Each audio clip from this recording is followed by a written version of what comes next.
আসসালামু আলাইকুম ওয়া রাহমাতুল্লাহি ওয়া বারাকাতুহু নাহমাদুহু ওয়া নুসাল্লি আলা রাসূলিল কারীম আম্মা বা'দ ফাআউযু বিল্লাহি মিনাশ শাইতানির রাজীম বিসমিল্লাহির রহমানির রহিম ইন্নাদ-দীনা ইনদাল্লাহিল ইসলাম সাদাকাল্লাহুল আযীম।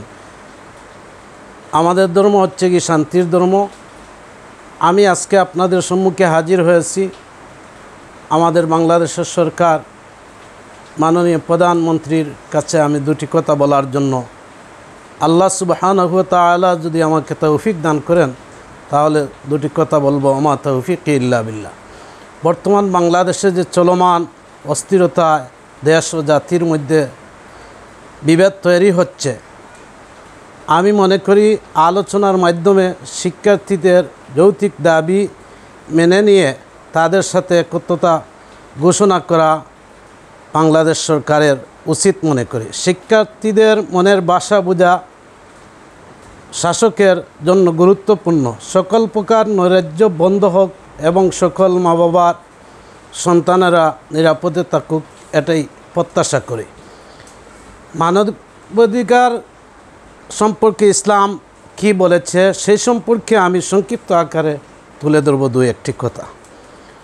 রসুল সাল্লাল্লাহু আলাইহি ওয়াসাল্লামের আগমন ঘটেছিল দুনিয়াবাসীকে অন্ধকার থেকে আলোর পথে নিয়ে আসার উদ্দেশ্য। মানব কল্যাণের মূর্ত প্রতীক ছিলেন রসুল সাল্লাল্লাহু আলাইহি ওয়াসাল্লাম।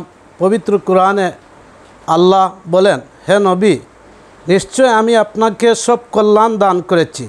সূরা কাউসার। মানব জাতির সর্বস্তরের কল্যাণ নিশ্চিত করতে ব্যক্তি জীবন, পারিবারিক জীবন, সামাজিক জীবন, অর্থনৈতিক জীবন সহ মানব জীবনের প্রতিটি ক্ষেত্রে রসুল পাক সাল্লাল্লাহু আলাইহি ওয়াসাল্লাম মহান আল্লাহর কাছ থেকে মানব জাতির জন্য এসেছেন পূর্ণাঙ্গ ও কল্যাণকর জীবনাদর্শ। কোরআনে মানুষকে সত্য ও মিথ্যার মাঝে পার্থক্য করতে শেখায়। কোরআন মানুষকে কল্যাণ ও আলোর পথ দেখায়।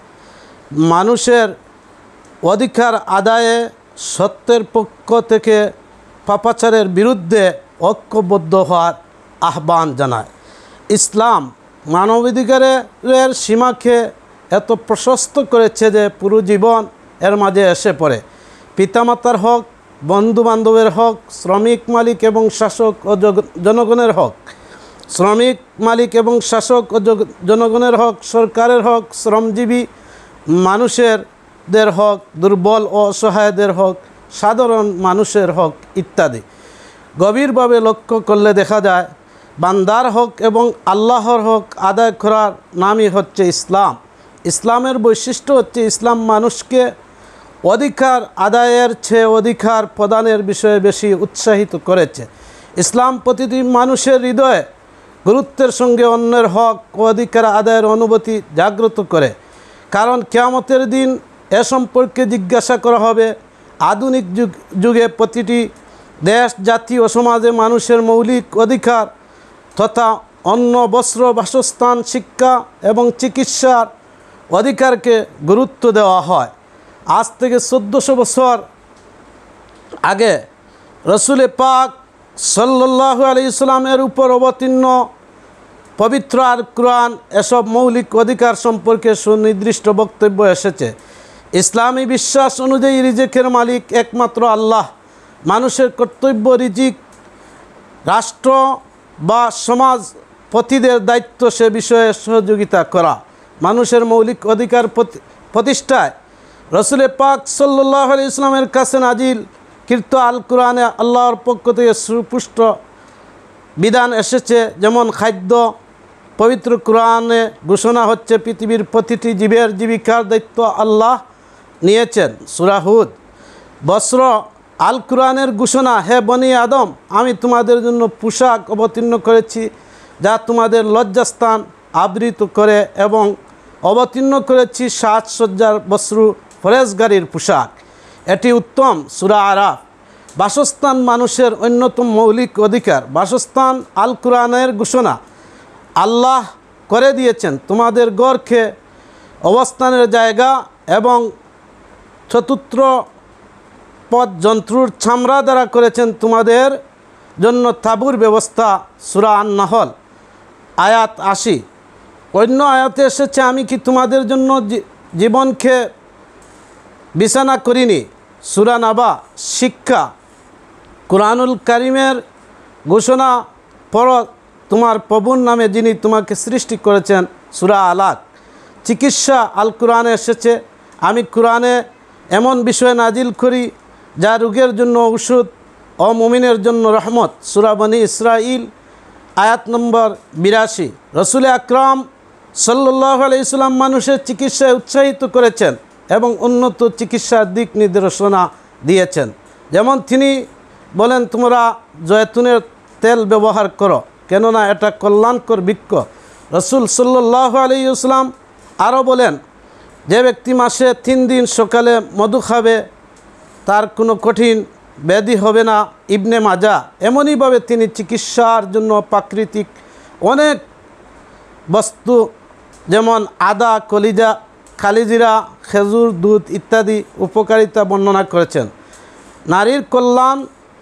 আইয়ামে জাহিলিয়ায় কন্যা সন্তান জন্মগ্রহণ করলে একে দুর্ভাগ্যের কারণ মনে করে কখনো কখনো হত্যা বা জীবন্ত মাটি চাপা দেওয়া হতো। কিন্তু রসুল আকরাম সাল্লাল্লাহু আলাইহি সাল্লাম স্পষ্ট ঘোষণা দিলেন, কন্যা সন্তান দুর্ভাগ্য নয় বরং সৌভাগ্যের। তাদের হত্যা করা যাবে না। অভাব অনটন থাকা সত্ত্বেও কন্যা সন্তানকে উত্তম রূপে লালন পালন করলে তারা তার জন্য জাহান্নামের পথে আড়াল হয়ে পিতামাতাকে রক্ষা করবে। বুখারী ও মুসলিম মিশকাত।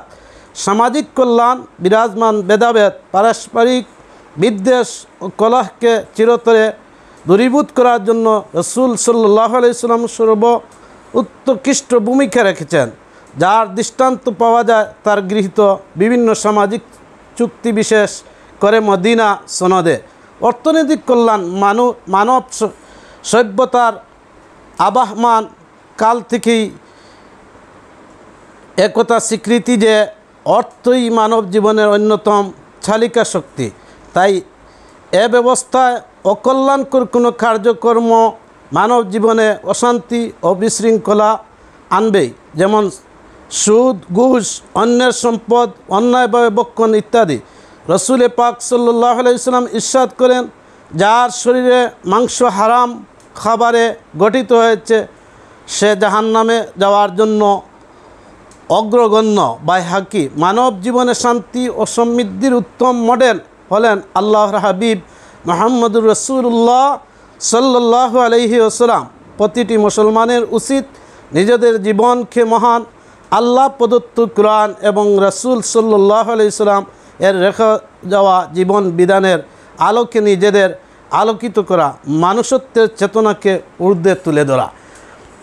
আল্লাহ সুবহানাহু ওয়া তাআলা যেন আমাদের সকলকে এই বিষয়গুলোর উপর গুরুত্ব সহকারে পালন করার তৌফিক যেন দান করেন। আল্লাহুম্মা আমিন। ওয়া আখিরু দাওয়ানা আনিল হামদুলিল্লাহি রাব্বিল আলামিন। আসসালামু আলাইকুম ওয়া রাহমাতুল্লাহি ওয়া বারাকাতুহু।